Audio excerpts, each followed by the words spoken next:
yeah, going back to what Laura was just on about then. Last night, I've been looking at Garmin watches, for so have I, mate.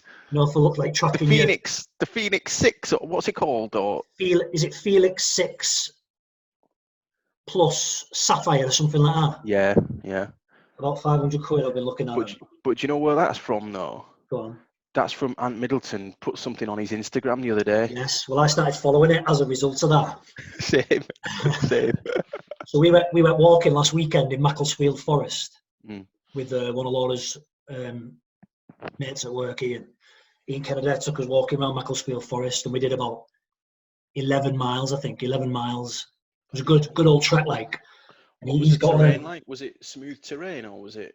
Some of it was quite bit of elevation, like, so some uphill walking, loads of farmers' fields and that, a bit like cobbled, stony and that, like. So it was a tough walk, like, it wasn't easy, but loads of good sights in that. It was dead picturesque because it's on like the foot of the Peak District, innit? So, but he was looking at these Garmin. He's got this Garmin watch, so he tracked all these what do you call it, like all these heart rates and all that kind of stuff. He tracked all that. So I've been looking at him. But then, like, he's on about that, what's her name, Maria Kondo. Yeah. Well, I kind of go off that Martin Lewis, money-making expert. Oh, yeah. He says, if you can afford something, ask yourself, is it going to add value? And obviously, can you afford it? Or do you need it? Yeah. But then if you're skint, do you need it? Can you afford it? So it's a similar idea for both ideas, but and I thought, I don't really need a Garmin watch. Yeah, mate, it's so funny because literally, talk about advertising, completely zoning in and almost taking you down a rabbit hole. Yeah. I've literally, like, this morning I was looking at, there was a comparison on YouTube, which was the Sapphire. It was the Sapphire. It was the Garmin with the Sapphire screen, but then also there was an alternative with a different type of screen.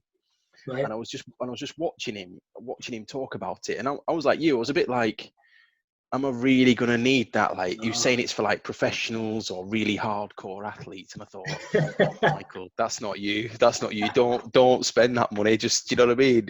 But it's one of them, and it's so easy just to click on it, click on the link. Before you know it, you've bought it without actually even buying it. Do you know what I mean? It's just 4 clicks of a button.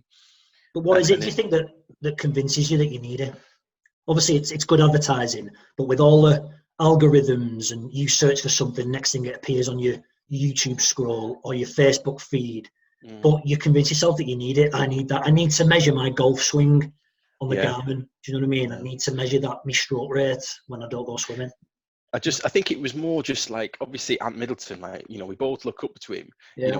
He's a complete specimen, isn't it? Do you know what I mean? Like, he can do pretty much anything. And it was just seeing it, and I just saw him and I thought, that's what I need. That's what I need to get me into top physical shape. But it's all about the data, isn't it? It's all about getting the data and tracking the data. You know what I mean? And through that, you can see patterns and you can improve, in theory. But then I thought, like, literally just speaking to Laura about it before I spoke to you this morning, and although, you can log, so say you run 10K or 5K, I don't mind running, I go running every so often. You can log your heart rate, which zone you're in, aerobic zone, fat loss zone. You can obviously compare your times, but at some point, you just want to go out for a run. Yeah. Without logging all this shit on your fucking phone, you know what I mean? I know, and I remember it kind of dials back to that. Was it? I don't know if it was Joe Rogan or Brendan Schaub was like, if you go running, just go running. Don't need your headphones. You don't need anything. And I've done it. I've done that twice. And it is a bit of a, you're just you and your thoughts. It can be quite, it can be quite cathartic, I guess. So I did so on the previous podcast I did with Dan John. One of the things that he said on one of his programs was, when you go into the gym and you lift, do it without any, what's the word he come up with, but with any like motivation. That's not the right word, but don't have music on to uplift your mood, to get you psyched up. Don't psych yourself up, don't walk around before it, just do everything emotionless and just go through the motions rather than like having to be psyched up. Similar to like when David Goggins has said, sometimes there's not going to be music, so you've got to get used to running without the music, because sometimes the music isn't going to be there to motivate you. Motivation's not always going to be there, so you've got to get in there and just do it. It's like a security blanket, isn't it? Do you know what I mean? Yeah. It's kind of if the two go hand in hand, then you'll struggle without it. But it was like funny. A cast. Can be considered like a cast, can it? Yeah. You break your arm and you put it in a cast, but it'll get fixed in that certain position. Yeah. You'll only ever be able to work out if you've got music, or run if you've got music on.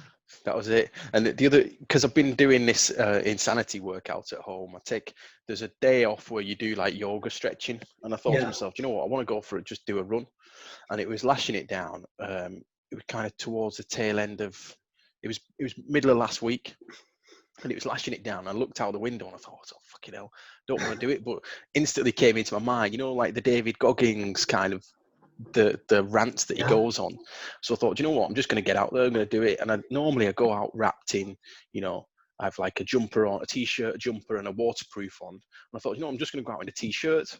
And I just ran in the t-shirt, no music, just a t-shirt, and I enjoyed it. Do you know what I mean? So, you know what's good about that though, and I often say like that. Obviously, you shouldn't compare yourself to other people, but in those scenarios, part of the motivation is that no other fuckers out there running in the rain with a t-shirt on, or very few people are running in them circumstances. And you can draw motivation from that, can't you? And definitely. Like, I'm the only one who's out here doing this. Yeah. It's not like you're trying to be better than anyone else, but it's just like it galvanizes your spirit a little bit. Do you know what I mean? It shows that next level of kind of you're willing adversity. to step out of the comfort zone. And, I mean, there's nothing. It's raining. It's just you're just getting wet, aren't you? There's no it's not going to kill you. And the other thing is, I've been having so I've been doing my insanity workout, and then straight off the back of it, I jump in and do a cold shower. Yeah. And I started off as like, right, I'll just, after every workout, I'll have a cold shower. And then I've been saying to myself, well, you know what, just have cold showers. Like, don't have warm, just have cold, because what difference does it make? You know what, that's really funny you said that, because what was it? I can't remember anything this morning, but I was listening to a podcast and they were talking about cold showers, hot showers, but they were saying, like, back 200-300 years ago, a shower was a cold shower. There was no hot showers. Yeah. Shower was just a cold shower. But even that would have been a luxury at that point, though, wouldn't it? Because you think the technology to pump the water, that would be at one point a luxury. Yeah. So we have that mindset now where we have to differentiate between a warm shower and a cold shower. Yeah. Many, many years ago, a cold shower would have been the norm. That would have just been your shower. Yeah. You should be happy that you're actually having a wash. That you got clean water, basically. Do you know what I mean? Which a lot of people still don't have. And I know. I was kind of, what was I going to say? I just find it, when I first started doing them, I was like screaming, yelping. Do you know what I mean? In the shower. And now it's, step straight in. Do you know what I mean? And you feel, I get out and I feel like alive. It's really good. I love it. It's amazing that the body has such an ability to adapt. Do you know what I mean? Even like in this COVID epidemic and that, initially the first 2 weeks, and we spoke about it before, that your mind plays tricks on you. You start to extrapolate in the future of the events that haven't happened yet. You wonder what's going to happen with your job, your lifestyle. Oh my God, all this catastrophizing. And then after 2 weeks, you're like, oh well, this is the normal now. So I'll put things in place. I'll sort out my workouts. I'll sort out when I can work from home. And you adapt to it. So where it becomes a new norm, doesn't it? Yeah, it's funny, and what's been a good indicator around here is, the Thursday night clapping sessions. Yeah, for the NHS. That was quite a good. It's quite a good way to monitor like the feeling and the vibe. So like you said, the first couple of weeks, not a lot of people came out. So do you know what I mean? So everyone's in this kind of under siege mode. Everyone's panicking. So everyone's literally staying indoors.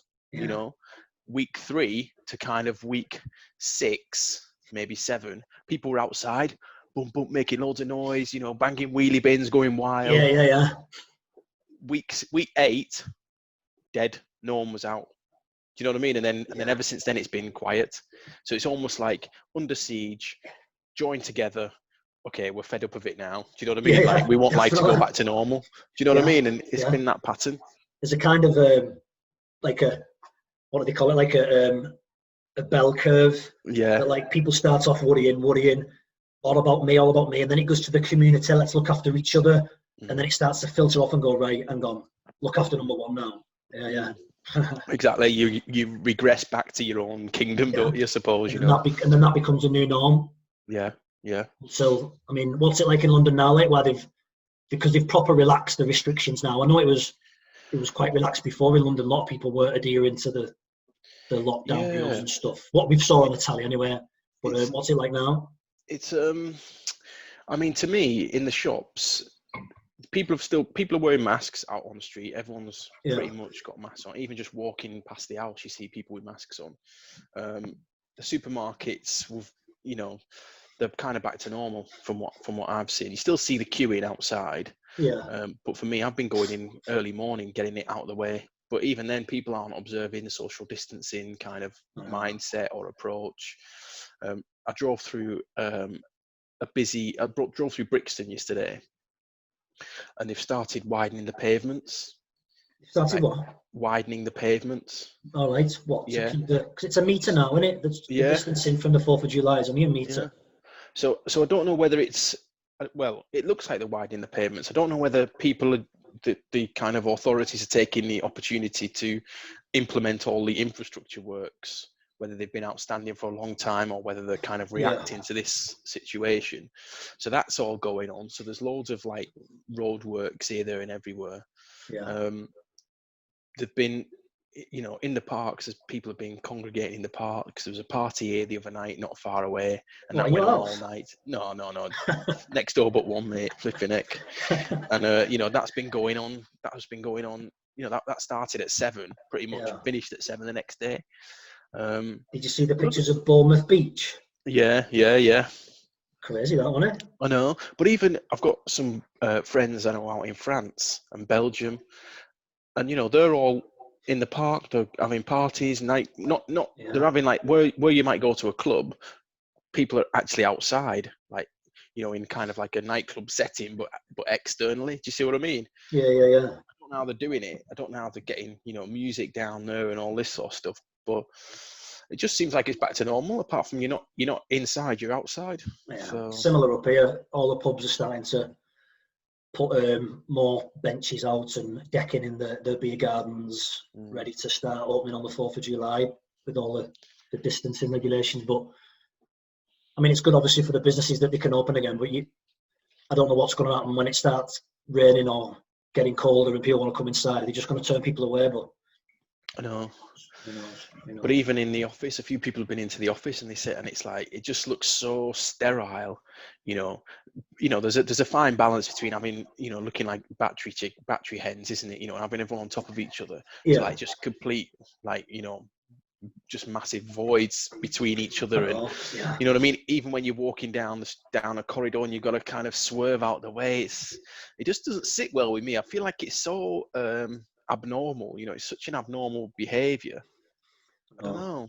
Well, we're social creatures, aren't we? So we need that like interaction with people, and even down to contact. We need contact. I know it's maybe frowned upon to like be over touchy-feely with people, but we need contact. You know what I mean? And I was talking to Jeff Lawson on another conversation we had, and I'd listened to this podcast episode about touch, and again, I've not got the science, so I can't like articulate it well enough to properly understand it. But on our back, there's touch pads that create all sorts of dopamine and serotonin secretions in our body, but we can't actually physically get to them ourselves. So that's why when someone strokes your back, it signals these pads to secrete this stuff in our bodies. So that's why we need human connection and human touch. So someone just stroking your back, and I think it's like a rate of like 5 centimeters per second, and that is the rate, without even being conscious of it, that you would stroke a dog or stroke your partner or something. That secretes these chemicals in your body. So even at a fundamental, basic human level, biologically, we need touch, we need contact with people. So funny you say that. Restrictions in place, we're not getting that. I've had experiences before in relationships where, like you say, you hug your partner, and you give them like a pat on the back, and they're like, "What the fuck's that?" what the hell is that? Do you know what I mean? Like you're patting him on the back, like like I don't know, like a dog, bit patronising, yeah. Whereas if I'd have done the old 5-second stroke, it'd have been much more, That's the thing I never thought about it. A tapping motion, just tapping someone is a little bit like uncomfortable in it, what you're doing. Whereas 5 centimeters per second is a natural way that you would stroke a dog, stroke someone's hair or whatever. But it was interesting. No. Fair dues. Yeah, I started watching your Dan John session last night. It was quite good, wasn't it? Yeah, he's a knowledgeable fella, like so many, like 40 plus years, 35, 40 years plus worth of experience in the strength and conditioning industry. And one thing why I really respect his kind of views and opinions is it's all through experience. So it might just be anecdotal, but he's been there. He's run the experiments. Do you know what I mean? So he's walked that path, hasn't he? Basically, he knows what works, what doesn't work. Yeah, he's deep in the game, mate. That's what I got from it, and it was. I didn't get all the way through it. I'm going to go back to it, but what I saw of it was good. Enjoyed it. Did you take anything from it? Because you're quite into like HIIT training, high intensity interval training, aren't you? Is there something that are you going to carry on doing that, or has it changed your opinion maybe on doing something different? I think what I'm going to carry on with it, because I'm trying to just get to a point where I tested my BMI last night and it wasn't pretty. And I know BMI is not the be all and end all, but it's a good way to not for a super athlete like you with a Garmin. Do you know what I mean? Finely tuned, when you're operating a temple, mate, you need, but no, it was one of them where I just thought to myself, I'm going to carry on with it, persevere, finish the program, and then I'll reassess it and think, look at what I can do. And because I'm, going down, pushing weights and things like that, just in my bedroom or in the gym, it's no good. I feel like at least it's kind of, I like the structure of it. There's a start and a finish to it, and there's in between if they switch it up and change it up and all that. So, well, like you say, I think it's important to persevere with something first, rather than just chopping and changing with different things all the time. So going from high intensity, or next week that's not working, I'm going to go to just kettlebell workouts, or after that just going to go to complexes, or I'm going to just start running next week, see through to the end, and then reassess it. See if you're getting your goals and what results you want from it. That's it. Look at it a bit different. So one of the reasons why I wanted to talk to you was as a director of Incremental Gainz, and this being the first real podcast that is using the funding from the National Lottery that we recently got, web-based well-being. The first episode is going to be yourself. Right. Okay, good. I can see you made up about that. Yeah, no, I'm just shocked. I guess, I think I'd probably just say, it's been good watching it all come together, and now you've been, pulling it together with your experience in the background and sort of, getting to this point. I think it's been quite, successful so far. Yeah. So I think if we can, or if you can carry on in this trajectory, I think it's only gonna sort of produce good things and good outputs. So hopefully, mate, if I can continue to keep the momentum building and not necessarily just like fall back with it, because I've tried to make myself accountable. Well, obviously, as per this funding, it's one episode per week, whether that's around motivation, inspiration, whether it's just me or whether it's with a conversation with someone like yourself. One piece of content a week. So I'm trying to, if I can keep accountable and keep pushing that out and not fall behind with it, then hopefully, like you said, good things will come and we can keep going on that momentum and that trajectory. Yeah, but I think that's part of your, I think that's built into you as an individual. From what I know of you, it's like you've always been, routine has always been kind of ingrained within you. Yeah, you know what definitely. I mean? From the days of when we started out, doing a paper round. Do you know what I mean? being having to be up at whatever time, 6:30. In the back of that van, planning me Christmas tips a year in advance. do you know what I mean? The structure, the backbone to that structure has always been there. So I think if you apply that same, processes with Yeah. the fact that now, I was thinking about it earlier on, actually. I was thinking to myself, you've been an avid reader for, obviously when you're at university, you were reading because you were, you have to do it. It goes without saying. Beast, But from coming out of university, I feel like you've been an avid reader ever since that point. Do you know what I mean? From that point on. And I was thinking, I was looking at doing a master's a few years ago. It's something that's always still been in my mind to do. But I remember they were saying to me, you need to do about 30 hours a week, right? Reading or Yeah. study, just reading, studying, whatever it is. Yeah.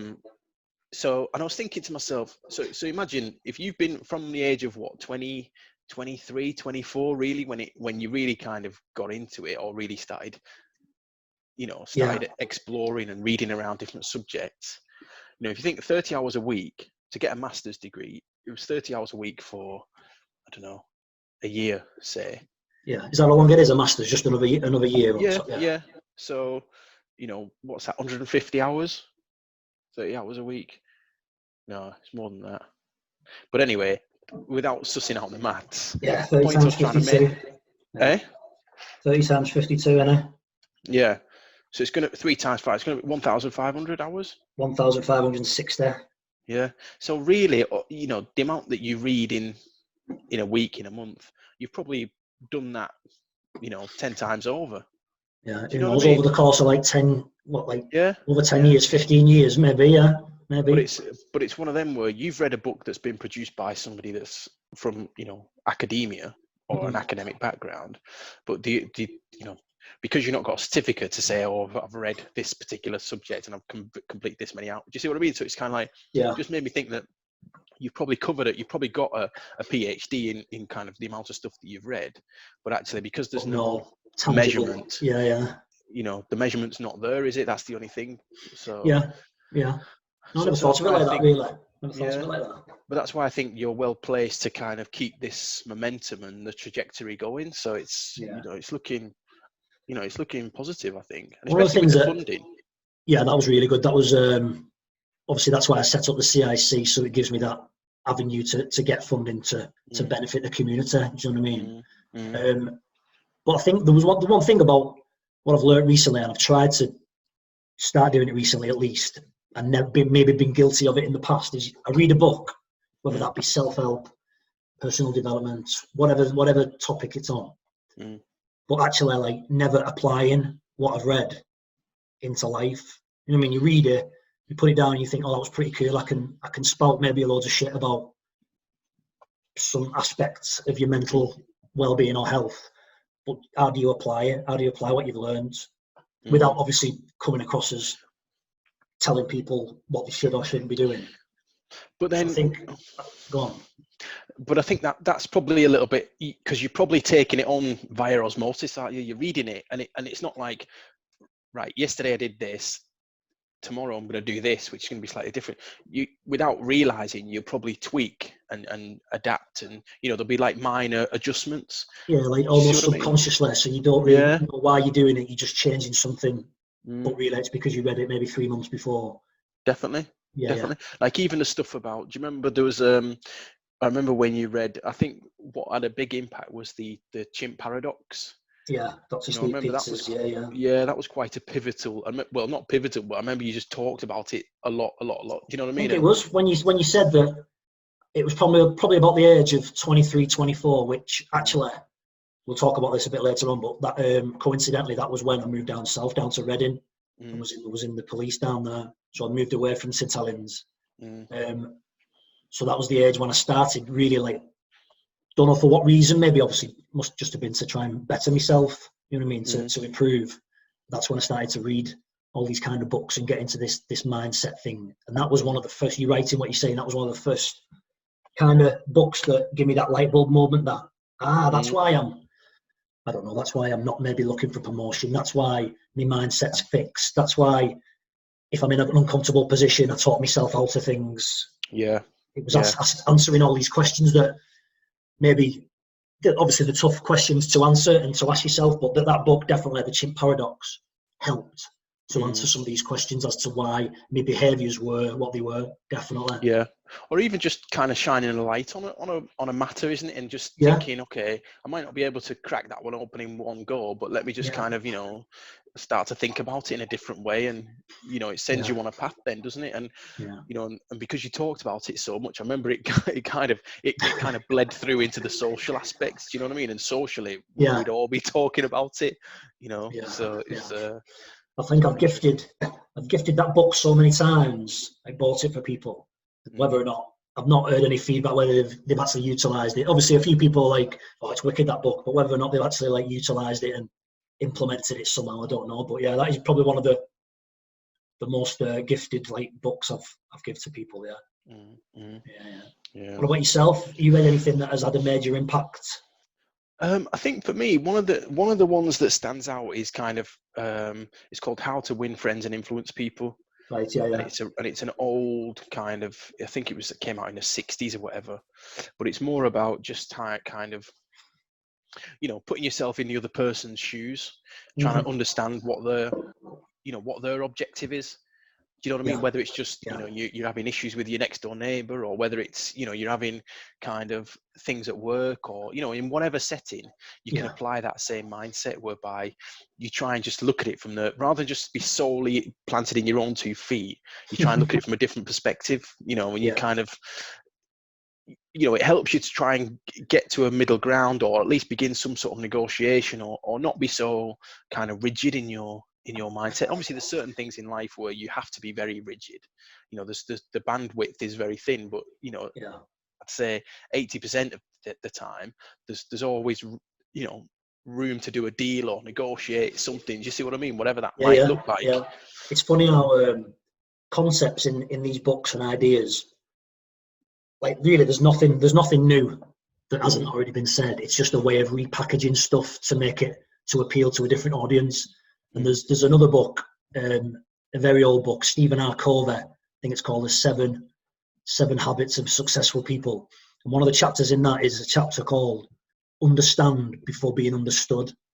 And it's exactly the same as what you're talking about there. So instead of, when you're in an interaction with someone, instead of trying to impose your agenda on someone, just actually sitting back and trying to understand the person in front of you and their model of reality, the frame of reference where they're coming from, before actually imposing your agenda on them and what you want to get from the conversation. And it's exactly what you just said then. But it's funny how these concepts and ideas are they're obviously around for a reason. They work and they're true and they're like laws of whatever. Do you know what I mean? But I think they're stand like the test of time, aren't they? Yeah, exactly. They're like the basic principles, but just kind of how they're dressed in different ways. Another one is that's a better word, yeah. Another one is like it's a leadership book that I've been reading, and it's one of them. I kind of dip in and out of it. But one of the big takeaways from it is, again, it's kind of considering other people, and if you're going into a difficult conversation, it's best to start everybody on a 10 out of 10. Do you know what I mean? Give everyone that baseline where they're 10 out of 10. You want the best from them. They want to give you the best. Do you know what I mean? And kind of work from that position rather than, oh, bloody hell, I'm going into this negotiation or this discussion and it's going to be difficult, or it's going to be, do you see what I mean? So it's kind of like, it's starting from that elevated position, thinking this person wants to deliver the best output they can, So it's instead of people trying to gain points and gain favour, they already start with the utmost like respect, the utmost you're perfect for this, and it's their responsibility to stay up there. Exactly. And they go down rather than you giving them points for going up. I get you. And thinking to yourself, I've got to drag him. I've got to try and drag him. It's kind of like we're all saying we're all on the same level. And it's rather no, I've got to force this individual to do what we want them to do. Like that. It's interesting that reading a lot of like Stoicism and that, and the Stoics, from my interpretation, have the opposite view. So they start off thinking that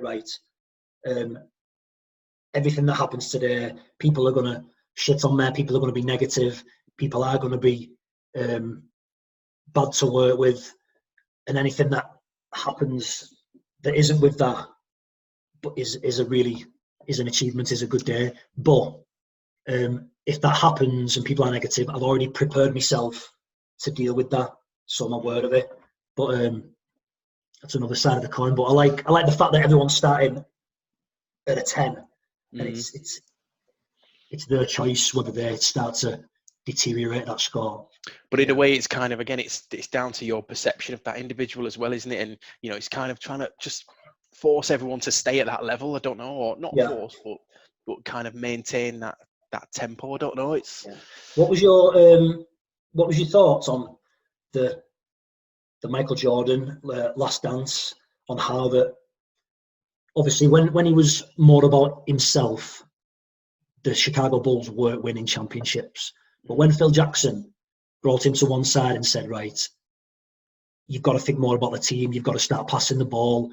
It's not about your individual accolades. If you want to win titles, it's got to be for the team. So then it was his responsibility to pick the rest of the team up to his level. Mm-hmm. So I think going off the model that we're working with now, Michael Jordan's seen everyone as beneath him, as like, he was a 10 and everyone else was like a 2 or 3. It was almost like they were kind of, he took the responsibility on. It was just, I don't think he was necessarily like, I'm the best ever. He kind of knew that, but it was like, he took the responsibility to just keep digging that trench. Do you know what I mean? He was kind of ploughing that it was his responsibility. But like you say, Phil Jackson switched it up and made it his responsibility to bring everyone else in and include it. And I think there was one pivotal moment. I can't remember which episode it was, but there was maybe 3 seconds left of a game or something, and the ball came to him. Yeah. And that kind of, to me, that's when everything seemed to change, and then everyone, elevated to that level, And I think that's, I think there was 2, I can't remember one of the players, but another time when that happened, it might be the time you're on about, he passed it to Steve Kerr, didn't he? That's it. Yeah, that's the one. He shot like the 3-pointer or whatever. And I think sometimes that's all it needs is for people to be given the ball, given that responsibility, and people will thrive with it. Well, there's some people will obviously like run with it. Some people won't, but you've got to give them that opportunity to rise to it, haven't you? But then I wonder if that had been a structured play, whether or not he'd have done it. Do you know what I mean? Whether he'd have been able to shoot the basket, because the pressure that would have been building from that very discussion. Yeah, because it was it was ad hoc, wasn't it? Yeah, it wasn't supposed to happen. So like he didn't have time to dwell on whether it was going to work or whether it wasn't going to work. That's it. Yeah, that's a good point. Never thought of that. Mm. Yeah. There was I don't know if you listen to much Jocko Willink. Do you listen to much Jocko? Not so much. I kind of dabble with it, but then not too much. He spoke a little bit about that, where sometimes, and well, not sometimes, all the time, if you give someone like something to do or something to create or some sort of responsibility, a period of time before they have to actually deliver, then obviously they're going to think about it, they're going to dwell on it. Some people can cope with that, some people can't. Mm-hmm. But like the Steve Kerr and the Michael Jordan example, sometimes if you just throw someone in the deep end, they sink or swim, there's no dwelling on it, you just got to deal with it, haven't you? It's a bit like procrastination, isn't it? If you know you got something to do, you kind of dilly-dally about it, and then you leave it. Then when the deadline gets near, that's when the adrenaline starts going. Do you know what I mean? And you just do it. Definitely. So it's kind of like a similar reaction. But going back to Jocko Willink, is that his name? Yeah. I always struggle with his surname, but I was listening to him talking on a Tim Ferriss podcast. And it only dawned on me that Tim Ferriss wrote the 7-hour work week? 4-hour work week. 4 hour, yeah. And I remember I read that back in, I don't know, that must have been 2003 or something. Mm-hmm. But I had no clue that it was Tim Ferriss that had written it. Right. And to see the position he's gotten to now is kind of incredible, really. Yeah. What did you get from that book? Did you take anything away? I remember at the time, to be honest, I can't really remember I remember obviously it was more about the time management aspects of life. That's where people read into it that you're only working 4 hours a day and all that, but it wasn't about that. It was about, like you said, just managing your time better. Yeah. So you're not doing a 60-hour work week. You're actually like putting in work-life balance and all that to get in the most out of your week. Yeah. That's it. Carving out time for yourself so that you're kind of fresh you're fresh when you're at work. You're not exhausted, And I remember at the time it influenced me, but it was one of those where I couldn't necessarily maintain it. Mhm. You know, I suppose I remember when I read How to Win Friends and Influence People. You know, I was going back and I was highlighting areas, and you know, you can Yeah. refer back to it. But I didn't do it with that book at the time with the 4-hour work week. Mhm. But it's a book that I was thinking to myself, oh, I wonder if I've still got it. But obviously, I've gotten rid of it since. So Yeah. I might go back to it. I might get another copy of it and have another There's so look at it. much you forget that you've even read. You know what I mean? Ideas and concepts and that. And I know. I know there's a letter. So again, Stoicism, like it seems to be a regular theme in every conversation I have. This comes up. But Tim Ferriss again raves about the letters from Seneca. So letters from a Stoic is Seneca's letters to a friend, and there's like over 300 letters, and he in one of the letters, whether you agree with it or disagree with it, he talks about that rather than reading like 100,000 different books and authors, read one author and read everything that author's done. You know what I mean? Before like moving on to a different subject. But why though? That to me is a bit narrow. Well, Do you know what I mean? I think that as well. I read all sorts of shit and go from one topic to another topic. But it was just an interesting way that he was looking at it. Why, if you find a great author, read everything that they've done rather than hopping from one thing to the next. Yeah, I feel like you'd become sort of indoctrinated then in, you know what I mean, in that mindset if you weren't. Rather than like reading opposing views or opposing. Yeah, Yeah. you kind of have to read around subjects. If something pricks your interest, then it's best to, for me, read around a subject. Yeah. I Yeah. don't know. So what? It's one of them. When we said before, sort of that pivotal moment for me, starting reading, like looking into personal development, mindset, self-help, all that. I know self-help has a bit of a weird, like when you think about when she talks to people about self-help books, do you think, oh my god, that's a little bit weird? But I think it's getting better. I think people are more in tune with the idea of like improving themselves and personal development and that. But certainly when I was like 23, 24, just moved down to Reading. You moved down to London at a similar time or just before, I think that's right, is it? Was it just before? 2003, 2004? Yeah, I kind of had two bites of the cherry, didn't I? But yeah, around that time, yeah. Yeah. So what was your kind of outlook and mindset at the time of moving down to London? Because obviously we're from St Helens. We grew up in St Helens, lived in St Helens, did everything that normal working class lads did in St Helens, and then you made the decision to move down to London. What was kind of the motivating factor? I know obviously work was a major thing, but why London? Why I so think, far? I mean, for me, it was more. So I remember I went to, I had a year in Kingston upon Thames, didn't I? Because I had a year trying to Yeah. sort of go down to university down there, and I did 1 year, and it wasn't for me. But I think the driver then was just to really get out of St Helens, and kind of be wherever I could get to, and that just came up. It was a nice area. It was, it was funny because I remember. So I applied for different universities. Excuse me. I applied for different universities, and I applied for Reading Uni at one first, Kingston upon Thames, and then I think South Bank was another one. And Kingston upon Thames came up. Yeah. I didn't think quite get the qualifications to go to Reading, but the Kingston one took me. And obviously my granddad was from Jamaica, Mm-hmm. so it was kind of, do you know what I mean? It felt like Kingston, Jamaica, Kingston upon Thames. Teeniest And I remember, link. yeah. And I remember I went to him and I said, I'm going to Kingston, and he was like, "Oh, you're going to Kingston, Kingston." I said, "No, I'm going to Kingston upon Thames." So but it was more about, for me, just trying to get out of the town really, and kind of try and just see what was out there. Yeah. But I What think was that was a bit of a your, culture shock. yeah, I was going to say, I don't know if you was aware of it at the time or whether you remember, but what was your self-talk going on about that time? Was you I don't know, we'll come across imposter theory and imposter syndrome in a little bit because it's something I want to talk about, but was there any sort of idea of that going on in your head? Or Well, I guess, yeah, because in a way, particularly at Kingston upon Thames, for that first year at university, trying to carve your way out, because we're working class background kids, do you know what I mean? Or we were working class kids, and I didn't do A levels. I did the vocational courses. Right. So then you arrive in a university setting with lots of people who've done A levels, you know, they've had Academia. private, Yeah. they've had private education, and you know, you just felt like a duck out of water, fish out of water, Yeah. anything, whatever it is. But I get you you. know, yeah. So I just felt, you know, that was quite apparent, and that real culture shock, you know, was you know, it kind of, it went deep. Do you know what I mean? And Yeah. I Yeah. felt it. I felt like really kind of out of my depth.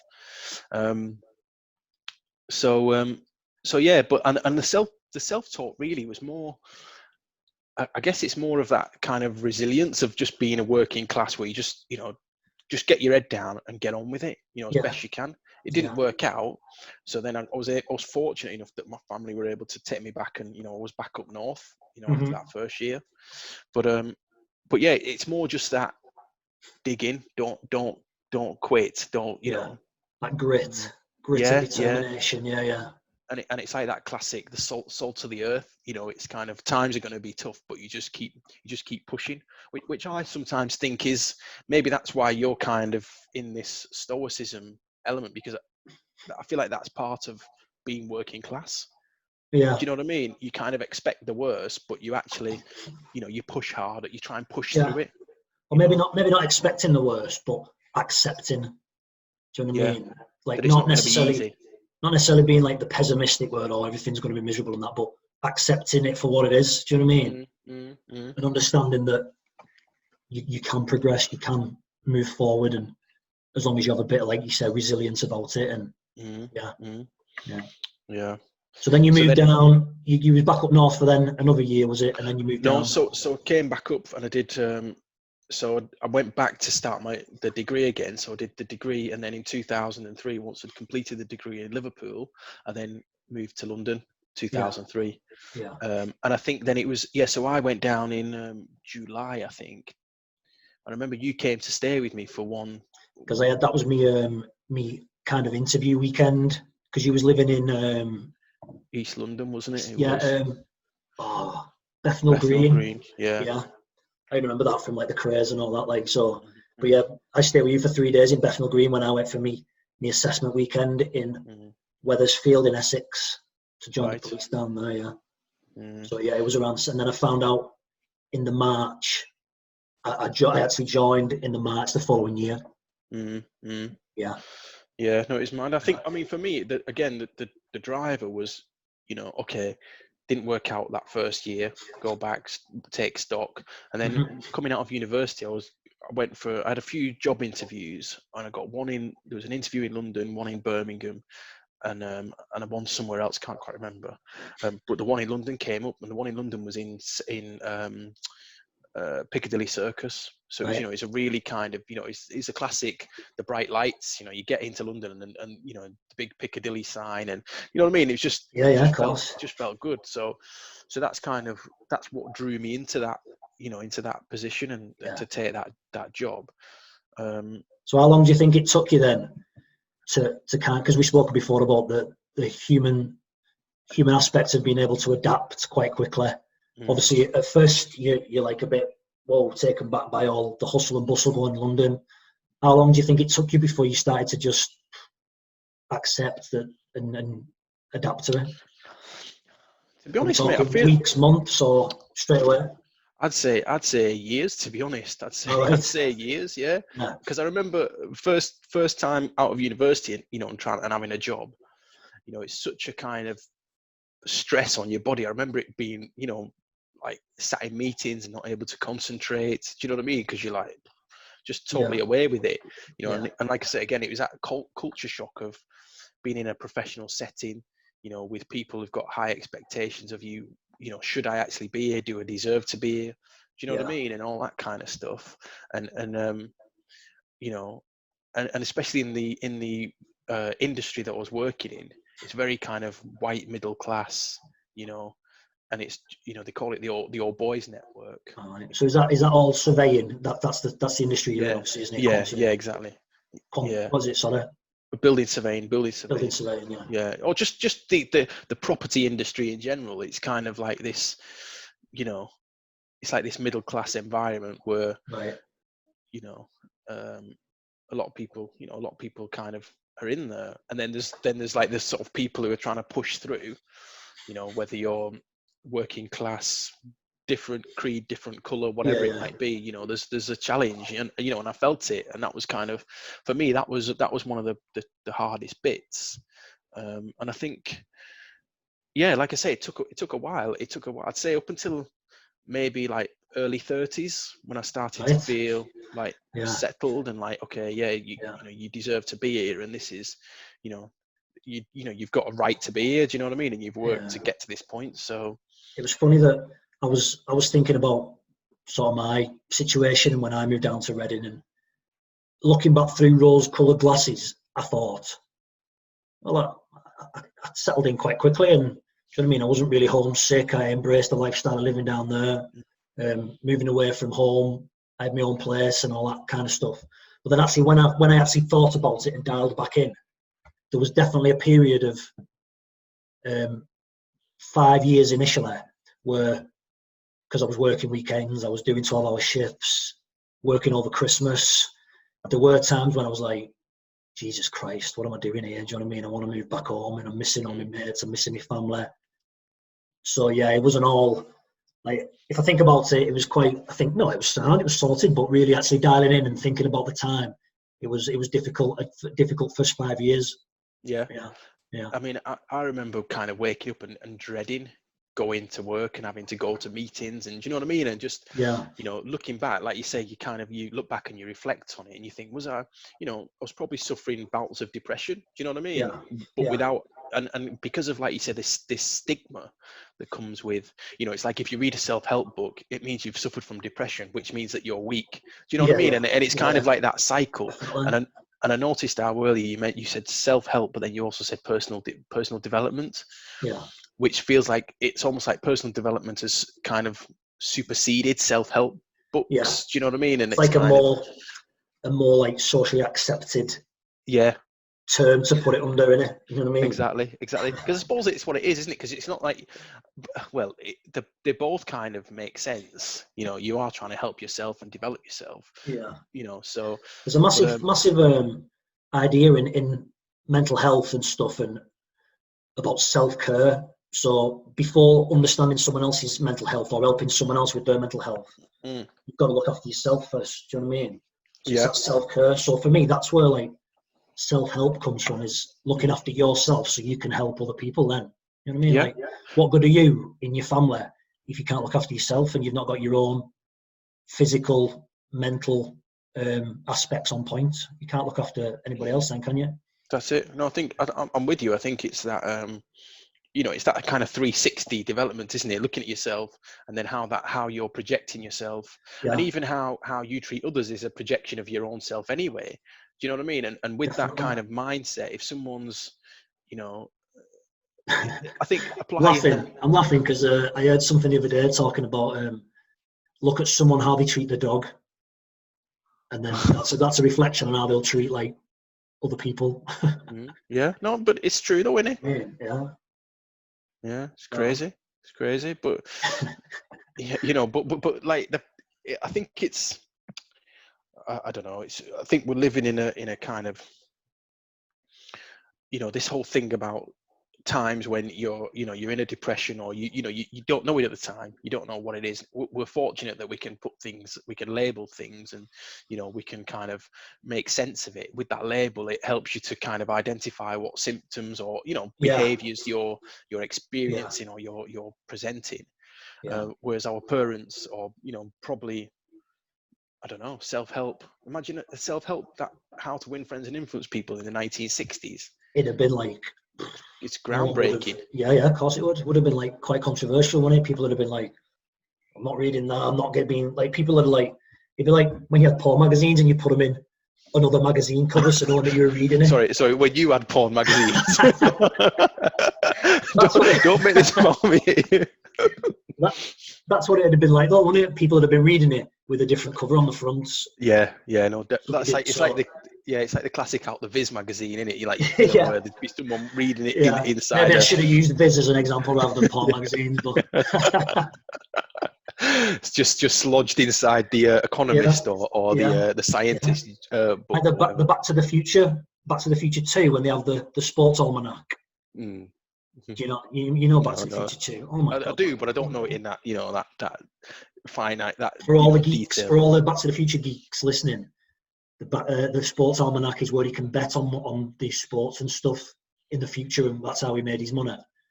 But when they find it at the end, it's a sports almanac cover with like a lingerie magazine in the cover. Nice.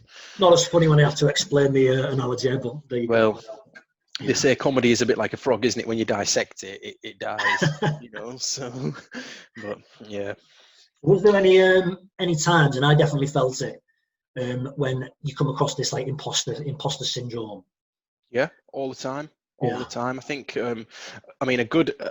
So I'd say, yeah, it was tricky all the time. I felt like I didn't really belong there. I had no business being there. Mm-hmm. You know what I mean? And I remember there was one particular situation, like a bit of a sort of a penny dropping. Was I had this one particular project, and this would have been maybe 2000, where are we now, 2020, this would have been probably 2014, so Right. a good 10 years into my career. And I remember I had a meeting on site with this particular chap, and his name, I won't tell his name, but he had a a posh name like Edward, or Yeah. it's one of those ones, excuse me. And I remember we met on site, and he was very, very, he was like the archetypal public school boy, beautiful suit on, ultra shiny shoes. Do you know what I mean? And he just looked the part, like you'd look at him and you say, yeah, he is a carbon copy of a property person. Yeah. And I remember we had the meeting, and he knew he could talk the talk, and we were sort of exchanging ideas and whatever. And then it was only afterwards then we kind of we sort of linked in each other. Oh, yeah. And I looked at his kind of his resume, or whatever you'd call it, his background, and he'd been to Eton College. Right. Wow. Yeah. And I remember thinking, bloody hell, he's been to Eton. That kind of explained a lot, like very posh, blah, blah, blah. Yeah. And I thought to myself, but actually, if he's been to Eton and spent all this money, what, £30,000 a year on an education, do you know what I mean? Yeah. And we didn't pay anything, and I'm stood there talking to him, having a conversation. I'd be thinking, where's the clever money gone, really? Exactly. Do you know what I mean? Yeah. And that was when I started to sort of, that really was a bit of a penny drop for me, Nice. Yeah. and it is kind of, then you think, and it all just came together at that point. Do you know what I mean? It's like, right, okay, you do deserve to be here. You this is kind of, you've worked as hard as he has to be where you are.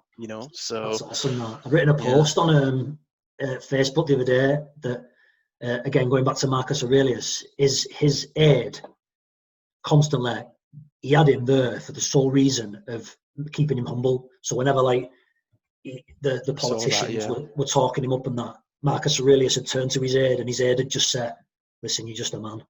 You're just a man. And in the same post, Steve Jobs has the quote, doesn't he, where he says at some university passing out parade or whatever, he says that everything that has ever been invented has been invented by someone who's no more cleverer than you are. And when you accept that, good things will happen. Yeah, definitely. And I guess it's why, like, a lot of people, when you see, like, Anthony Joshua and Conor McGregor, they keep their kind of friends and family that they've had, obviously family, but they keep a close knit community around them, and I guess that helps keep everyone, helps keep them grounded, doesn't it? Do you know what I mean? And that's kind definitely, of a similar thing, keeps them. It's funny, isn't it? Like when you look at Mike Tyson's story, once he lost his kind of inner circle, the Custer Martyrs and the other people who he had close to him, once he let Don King kind of like take advantage of him, and he brought all like hangers on with him, that was like when his kind of downfall came, and that that's interesting. Right, mate, I want to try something now that I was playing around with before. So going on the same topic of imposter syndrome, I just want to see if we can watch this clip. You know that I sent you the other day, Paul Moore. So I've been going down the rabbit hole with Paul Moore recently, and he talks about imposter syndrome. It's only on for like a minute, but let me see if I can do this. Go on. And I'm hoping this should record as well. So connect, tap screen mirroring. Right, hang on, mate, hang on. Can you still see me? Yeah. Yeah. So let's see if I can do this. Connect to Wi-Fi VM, Zoom, Drury House. Can you see that screen? Yeah. Yeah. Hi, I'm going to have some fun with this video today. So this morning, I'm inside of one of my groups, one of my training programs, running a session, a Q&A session, and the word imposter came up 3 times. But then I got an email from a guy trying really hard, said he has imposter syndrome. So I'm going to cut to the chase on this. Imposter syndrome isn't a thing. It makes it sound like a disease. Like, if you have imposter syndrome, what medication do you take for it? It is a mental construct and a term and a label. Not sure who invented it or where it came from, but it sounds like something that was invented by the personal development industry or some kind of therapy thing that just adds drama and intensity to what essentially is just you feeling uncomfortable. Think about it again. I feel like an imposter. No, you feel uncomfortable. Oh, I've got imposter syndrome. No, you just feel uncomfortable. You feel uncomfortable in the situation that you're in because it's new. Guess what? If it's new, it's supposed to be fucking uncomfortable. I'll stop it there because I don't know if you can hear it or not, and I don't know if it'll record on the playback. But I just thought it was really interesting how it is just we put these labels and it does sound like something that you can take medication for, whereas really it is just a matter that it's uncomfortable in it. Whatever situation you find yourself in, that you think I'm not worthy to be here, who am I to be here? It's an insecurity because it's an uncomfortable situation. It's something you've never done before. Yeah, and I guess it's kind of putting that thing on it's kind of spinning that thing on its head, isn't it? Where it's good that we can label things, but at the same time it can be counterproductive because you can also hide behind it. Yeah. You know, do you know what I mean? And I think, like he says, you can use it as an excuse. You know what I mean? To not do something, but when it's just being uncomfortable, it's a bit like jiu-jitsu. Like you put yourself in bad spots, so let someone get a dominant position on you. So you can maybe practice escapes, but you've put yourself in that uncomfortable situation. You know what I mean? And it's like we do in life. To strive and achieve anything, like yourself moving down to London, it's an uncomfortable situation, isn't it? So, and it's supposed to be uncomfortable. And that's why not many people, I don't think, do it and embrace, like moving out to St Helens. You know what I mean? Yeah, but then the decision that you make, because I remember when my mum dropped me off at university in Kingston, she was in bits. Do you know what I mean? She was crying. Yeah. So I've made a decision to do something that's uncomfortable and to put myself under pressure, but the impact that has on other people who are are caring for you or looking after you. Do you see what I mean? That kind of it what you do as a knock-on effect, doesn't it? And it impacts your family. So it's of course. It's but a do you bit not of think towing though? the line. Do you not think your mum was like, obviously she was upset because her son was leaving and that, but maybe she was upset in a glad kind of way. So not upset because she was losing you, but upset's not the right word, but emotional because you was achieving something, you was growing up, you was moving down, you was building something for yourself. You know what I mean? Yeah. There'd be food in the fridge. I think rather just picking out, eating it all out. But no, you're probably right. Actually, it was more like I'm sure there was like an element of pride in there that my son has moved out of St Helens. I mean, there's nothing wrong with staying in St Helens. Obviously, a lot of people do, but there are opportunities outside. You don't have to stay in St Helens for the rest of your life. And obviously, London is the extreme of that. You know what I mean? You can move to London and a sense of pride. I'm sure she felt a sense of pride in that. So. Yeah, a little bit, and I guess it's a bit of that risk-averse kind of mindset, which I think again is a working class trait, isn't it? Where you're kind of, you're not kind of brought up to take major risks. I don't know if that's kind of, It might be like there's something in that where the constant worry is to put food on the table and keep a roof over your head. So very risk-averse to try anything that is going to sacrifice a constant wage. Knowing that this is X amount of money is coming in every month, we can do one holiday a year. Anything that affects that what's the word? Homeostasis, that balance. You know what I mean? Anything that affects that is going to start playing tricks on your mind because that's what we're used to, aren't we, as sort of working class. the wages come in, we know what outgoings. We might not save a lot of money, but it pays for holidays, house, and food. Yeah. Yeah. I mean, what about you? Did you have imposter syndrome when you moved to Reading and kind of branched out? So I was thinking about this the other day, and so we go back to when I started reading like the personal development books and that, like, and one of the things that I got from the chimp paradox after about initially when I went in the MOD police, I was very much going to be going for promotion. We've spoke about this before, but I was very much going to go for promotion. So go for my sergeant, maybe go to inspector, and use it as a career progression. But then once I got in there, and maybe after 3 or 4 years, I felt very uncomfortable with the idea of being the skipper of the team or the sergeant of the team or the leader of the team. And that was very much an example of me feeling this imposter syndrome, definitely. Yeah. And So I it's still kind of don't. like, Sorry, go on. I was going to say, so you kind of established a strong bond with everyone that you're working with, because you did have a strong bond there a lot of the time. Yeah, definitely. And it's kind of almost this, it's kind of breaking that bond, isn't it, to kind of rise above into a position of seniority. Yeah, to sort of be promoted into a position of leadership in like amongst your peers. I definitely questioned, and I was like, no, who am I to be a leader of people who have been there for 20 odd years? Do you know what I mean? All boys who have been there for many, many more years, loads more experience. There's no way I could put myself in that position to lead them, to tell them what to do. I mean, since that, my thoughts on leadership have changed anyway. I wouldn't be there to tell them what to do. I'd be using their experience to help me lead the team. Do you know what I mean? But at the time, it was very much a mentality of there's no way I could step up and do that. Yeah, it was just a viewpoint on how management is kind of delivered, I guess, isn't it? And how you. Yeah. But it's funny. It's funny you say that, because I think a good analogy that I was told it. Someone said it to me a long time ago, and it really resonated with me as to what a good manager or a good leader would look like. And it's a bit like, Jules Holland. Yeah. He does the Jules Holland show. Obviously, he headlines the show, but people don't go to see him. They go to see all the different facets that kind of perform on that day. Do you see what I mean? So he's the draw, but everyone is contributing, and it's kind of emulating that same. That's good. Yeah. Do you know what I mean? That same approach.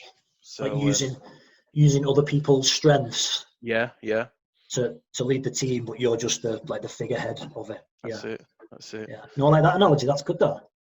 It's clever. But yeah, Paul, I've been going down. I've been trying to consume as much of Paul Mort's like content as I can. I don't know if you've heard of him before. Have you come across him at all? No, never. No. He's someone I've only recently come across him, but I've heard his name thrown around like for a few years, but just never. I don't know why. I never watched any of his stuff, but it's he's got a good sort of vibe and a good attitude towards it, and it's something I think that we can relate to as well. Whereas you look at maybe American entrepreneurs and marketing people and all that kind of stuff, and because of the background where we're from and that, we can't quite relate to the where they're coming from. But Paul Mort's from Sunderland, and he's at one point he was ready for taking his own life. Oh, really? Yeah, even though he had a successful business and all that, he was just unhappy.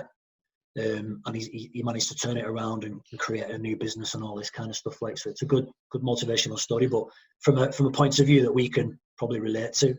Yeah. And was it one of the algorithms that kind of presented it to you, or did you just kind of, you know what I mean? Like, if you're like a suggestion from YouTube or Instagram, was it? I think it came up on Facebook. He was running ads on Facebook, and I think that came up in my feed. But I think it was Instagram where I started to watch a lot of his stuff. Okay, I might tap into that and see what's what on there.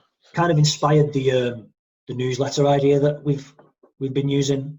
So getting people to subscribe to the weekly newsletter for Incremental Gainz. Kind of inspired that. Yeah, no, it's good, covering all bases. You're getting the emails out there, and the podcast, the YouTube channel is looking good now, isn't it? I think it's looking quite slick now. Yeah, hopefully I've got sort of used to the editing and that of it, and hopefully that's why I wanted to try a few things today to see if that phone link to the phone, whether that will appear on the playback. I don't know. Yeah, we'll see. We'll see how it works out. I'll have a look at it. No. Aye, yeah, no, it's yeah, it's good. It's good, mate. Sorted. Well, thanks for your time, mate. Good talking to you. What are you up to for the rest of the day? Well, I've got to. I was supposed to be having Corey, as I was saying to your better half earlier on. But yeah, he's not coming now, so I'm gonna just. It's funny, during the lockdown, or just as the lockdown kicked in, you know, they were saying don't panic buy, and everyone was just panic buying. Yeah. And I fell foul to it. I've got. I ended up in my cupboard now. I've got 8 cans of chickpeas. Do you know what I mean? So I'm gonna be making hummus. I don't know, mate. I don't know. They were just. I don't know. It's just one of them. Gonna live off hummus. Yeah, so I'm getting some. Life. It's going to be like a hummus party tonight, and then nothing much really, mate. Just going to be relaxing and chilling out, really taking it easy. So, yeah. Sorted, mate. Well, yeah. Enjoy the rest of your weekend. It was good talking to you. Thanks for doing this. No bother. All right. Cheers, pal. Take care. Take it easy. See you later.